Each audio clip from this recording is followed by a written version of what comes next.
तो आज हम लोग सस्टेनेबल डेवलपमेंट के बारे में डिस्कस करेंगे, जो हम लोगों ने ज्योग्राफी में ऑलरेडी डिस्कस किया हुआ है, लेकिन अभी इसमें है, so you can understand how much important this topic is. Yes, तो सस्टेनेबिलिटी ऑफ डेवलपमेंट मीन्स, तो हम लोग को डेवलपमेंट तो करना चाहिए, ठीक है, लेकिन we should while developing we should also think about the future generation, ठीक है।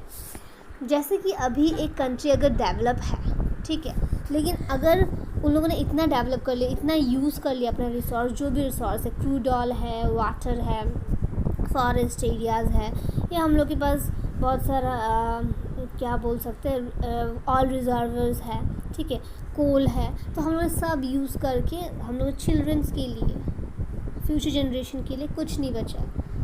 तो क्या अभी तो हम लोगों ने सब यूज़ कर लिया, डेवलप हो गया हम लोग का नेशन, लेकिन बाद में क्या हम लोग का कंट्री डेवलप रहेगा if resources are not available at that time? नहीं होगा। यस, सो एक कंट्री को डेवलप रहने के लिए हम लोग को क्या करना पड़ेगा, ऐसा डेवलपमेंट करना पड़ेगा कि वो सस्टेनेबल हो, वो फ्यूचर जनरेशन के लिए भी बचे रिसोर्सेज, ताकि वो लोग भी यूज़ कर सकें। यहाँ पे एक बहुत अच्छा पॉइंट दे के रखा है, जैसे which is very important for your exam. ये आ सकता है तुम लोगों को कि एक्सप्लेन करो इस कोट को, कि we have not inherited the world from our forefathers, we have borrowed it from our children. इसका मतलब यही है कि इनहेरिटेड मतलब यहाँ पे समझ में आता है ना, कि जैसे कि एक पीस ऑफ लैंड है, वो हम लोग का फोर फादर्स का था पहले, फिर हम लोग का फादर्स को मिला, फिर फादर से उसका चिल्ड्रंस को मिलेगा। यस, तो ये इनहेरिटेड होता है, ठीक है। लेकिन जो हम लोग का रिसोर्सेज अभी है, वो हम लोगों ने इनहेरिट करके नहीं मिला है, हम लोग ने वो बोरो किया है अपने चिल्ड्रन से, मतलब फ्यूचर जनरेशन से हम लोगों ने बोरो करके रखा है। तो जब हम लोग कुछ बोरो करते हैं तो हम लोग को बाद में देना भी पड़ता है। यस, जब हम लोग लोन लेते हैं बैंक से, तो वो लोन हम लोग को चुकाना भी तो पड़ता है ना। तो वैसे ही हम लोगों ने जो रिसोर्स है अभी, तो वो हम लोग यूज़ तो कर रहे हैं, ऐसे यूज़ करना पड़ेगा कि ताकि फ्यूचर जनरेशन के लिए भी बचे, दैट इज़ सस्टेनेबल डेवलपमेंट, ठीक है। तो वही बोला है कि we have not inherited it from our forefathers, but we have borrowed it from our children. So we should we should use the resources by thinking about the future generations, that is in a sustained way. We should make all the developments by thinking about sustainable development, ठीक है। अभी हम लोग का next topic है ground water in India. यहाँ पे एक केस स्टडी दे के रखा है, ठीक है, कि ग्राउंड वाटर हम लोग का बहुत यूज़ हो रहा है। अभी हम लोग को पता है कि the earth is full of water, 97% हम लोग का अर्थ का वाटर से भरा हुआ है। लेकिन why this problem of ground water is arising? Because only 3% of the water is fresh water which is consumable by the people।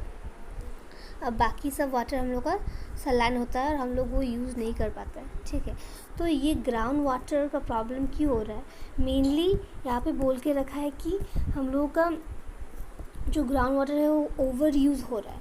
और उसका रीज़न क्या है? उसका रीज़न बहुत सारा हो सकता है, और यहाँ पे मेन रीज़न दिया गया है कि वो हम लोग वो irrigation, over irrigation. So over irrigation हम लोग का फर्स्ट प्रॉब्लम है। और मेनली ये क्यों हुआ है? जो मेनली ये हुआ है हम लोग का कौन सा रीजन्स में, ग्रीन रिवॉल्यूशन जहाँ पे हुआ था, जैसे कि पंजाब है, वेस्टर्न यूपी है, फिर इन सब जगहों में हम लोग का क्या हो रहा है कि ग्राउंड वाटर का सबसे ज़्यादा कमी हो रहा है, and that is because of over irrigation, ठीक है। इरिगेशन के लिए पानी चाहिए, and the ground water is being use for that purpose. और नेक्स्ट अगर हम लोग को रीजन पूछे कि why ground water is being over used, तो हम लोग बोल सकते हैं कि because of the over population. हम लोग को पता है कि हम लोग का इंडिया का पॉपुलेशन सब सेकंड लार्जेस्ट है, yes, in the whole world।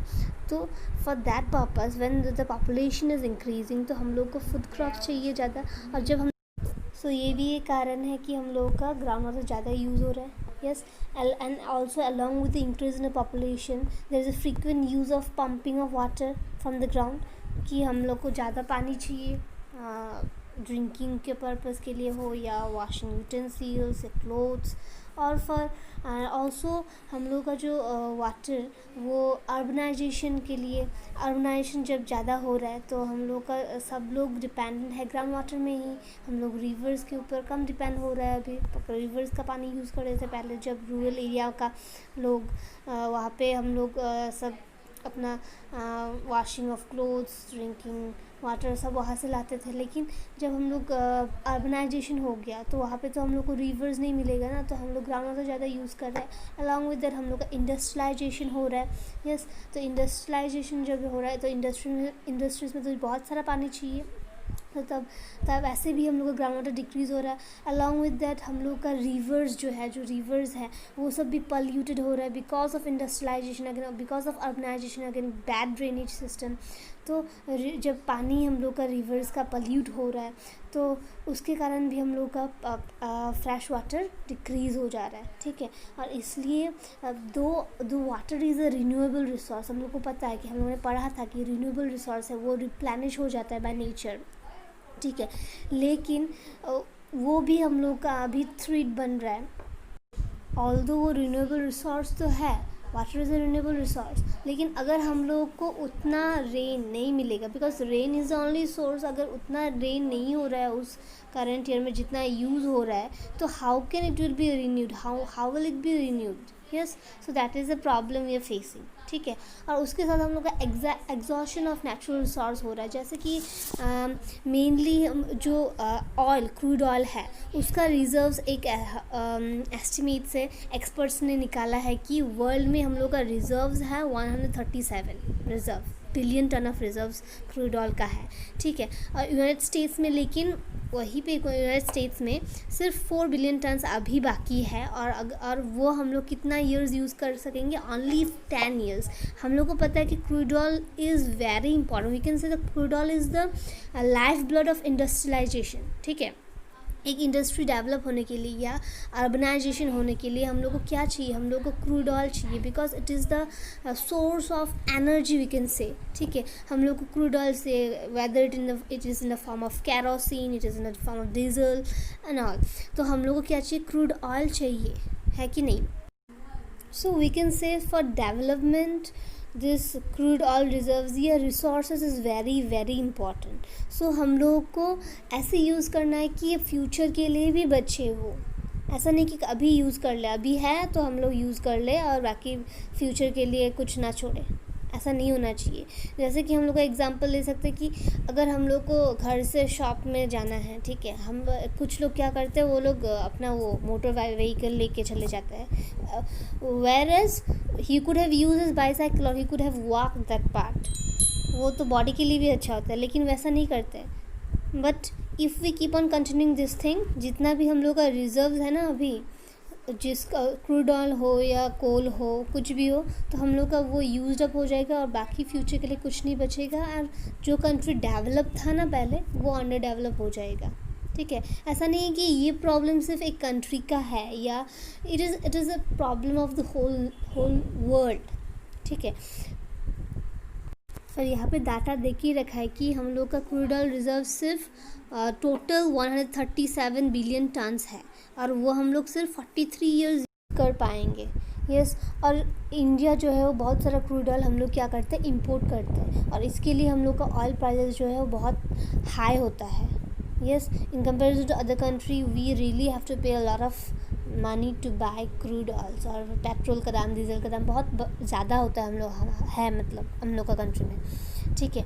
और इसके कारण हम लोग का इकोनॉमी में भी इफ़ेक्ट पड़ता है। हम लोग का ग्रॉस डोमेस्टिक प्रोडक्ट या नेशनल इनकम इतना नहीं हो रहा है, बिकॉज हम लोग बहुत सारा पैसा हम लोग इम्पोर्ट करने में ही यूज़ कर रहे हैं, ठीक है। सो हम ऐसा नहीं है कि हम लोग को रिसोर्स यूज़ करना ही नहीं है, करना है, लेकिन इन अ सस्टेनेबल वे, ठीक है, by thinking about the future. और इसलिए हम लोग का गवर्नमेंट ना बहुत एम्फेसाइज कर रहा है कि हम लोग रिन्यूएबल रिसोर्स यूज़ करें, जैसे कि सोलर एनर्जी यूज़ करें, हम लोग विंड एनर्जी यूज़ करें। इसके लिए बहुत सारा इनिशिएटिव भी ले रहे हैं गवर्नमेंट, ठीक है। सो ये लास्ट टॉपिक है, तो I hope you all have understood this lesson, and if there is any doubt please ask me. और एक टॉपिक था जो मैं भूल गई थी बोलने के लिए, वो है ग्रॉस नेशनल इनकम। ठीक है, वो टेबल पर 116 में तुम लोग का दे के रखा था। तो ग्रॉस नेशनल इनकम क्या होता है? जो हम लोग का नेशनल इनकम रेसिडेंस ने अर्न किया है, नॉर्मल रेसिडेंस ने अर्न किया है इंडिया में, प्लस जो इनकम हम लोग का रेसिडेंस अदर कंट्री में, फॉरेन कंट्री में अर्न कर रहा है, वो भी हम लोग इंक्लूड करेंगे। ठीक है, लेकिन यहाँ से हम लोग क्या एक्सक्लूड कर देंगे? जो इनकम नॉन रेसिडेंट्स अर्न कर रहा है इंडिया में, ठीक है, वो हम लोग एक्सक्लूड कर देंगे। तो हम लोग को मिल जाएगा ग्रॉस नेशनल इनकम। सो ये लेसन ख़त्म हो गया। तुम लोग ना लिटरेसी रेट क्या होता है, इन्फेंट मोर्टेलिटी रेट, फिर नेट अटेंडेंस रेशियो, ये सब प्लीज़ पढ़ लेना। और हम HDI क्या, फिर हम HDI पढ़ लेना, HDI का रैंकिंग्स पढ़ लेना है तुम लोग को। ठीक है, फिर लाइफ एक्सपेक्टेंसी कौन सा कंट्री का सबसे हाईएस्ट है, इंडिया का कितना है, श्रीलंका का कितना है, ये सब पढ़ लिखना है तुम लोग को कॉपी में।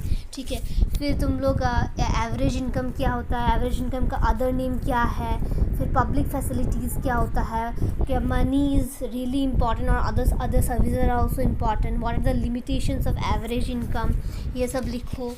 फिर तुम लोग लिखो कि हम लोग कंट्रीज़ को कैसे कंपेयर करते हैं वर्ल्ड डेवलपमेंट रिपोर्ट के हिसाब से, कौन सा रिच कंट्री है, कौन सा पुअर कंट्री है। फिर तुम लोग देख लो कि एवरेज इनकम हम लोग कैसे निकालते हैं, ओबेसिटी कब बोलते हैं BMI में, फिर BMI हम लोग कैसे निकालते हैं, फार्मूला क्या है BMI का। फिर तुम लोग लिखना कि ह्यूमन डेवलपमेंट रिपोर्ट कौन सा वो बॉडी पब्लिश करता है, UNDP पब्लिश करता है ना, तो उसके बारे में लिखो। फिर लिखो कि कौन सा इंडिया का कितना लिटरेसी रेट है, इंडिया का लाइफ एक्सपेक्टेंसी एट बर्थ कितना है, ठीक है, इन्फेंट मोर्टेलिटी रेट कितना है, इंडिया का HDI रैंक कितना है। फिर देखो कि इंडिया का ग्राउंड वाटर प्रॉब्लम क्यों हो रहा है, ठीक है, what are the reasons behind depletion of ground water. फिर तुम लोग पढ़ो या फिर कि रिज़र्व्स कौन सा कंट्री में सबसे हाईएस्ट है, वो मिडिल ईस्ट में है 89 टन्स। ठीक है, वर्ल्ड का कितना है रिज़र्व्स क्रूड ऑयल का, and please write it in your copy, I want to see it. ठीक है, थैंक यू।